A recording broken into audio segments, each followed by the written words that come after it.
Well, no, we're not done with DeSantis.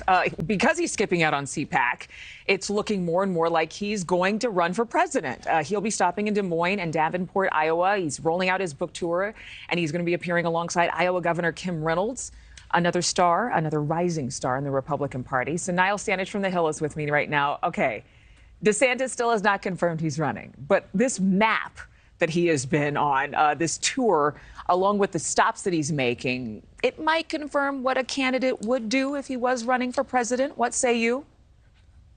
I would say if it walks like a candidate and talks like a candidate and visits Iowa like a candidate, it's probably a candidate. Look, Ron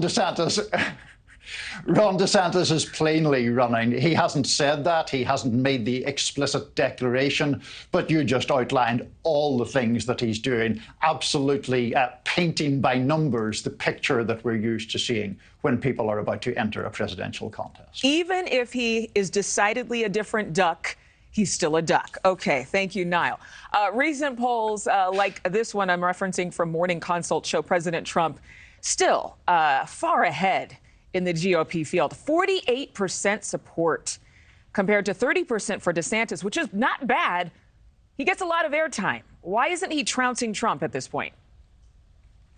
Because I think it is important to say that Trump is still the front runner, and the reason for that is that he still has an enormous hold over a significant part of the Republican grassroots. Now, with the public at large, it's a very different story. The former president's ratings are much worse with the general public, but he is the front runner for this nomination. Now, obviously, Governor DeSantis has not declared, so that may be part of the picture. And there are a certain number of people in the Republican electorate who know who Ron DeSantis is, maybe have heard positive things about him through all this airtime, but haven't really taken the close look that people take if they're planning to figure out who to vote for. Wait, Niall, I have to ask you about something. You just said that President Trump's ratings were much lower in the general public. Who's the general public? I mean, half of them are Republicans, right? Right. But the other half, well, about 45% are Republicans, about 45% are Democrats, and then there are the people in the middle. The two sides split in the exactly predictable way. The problem for the former president is that he does quite badly with independents. Okay. Real quick, where's the smart money going in the GOP?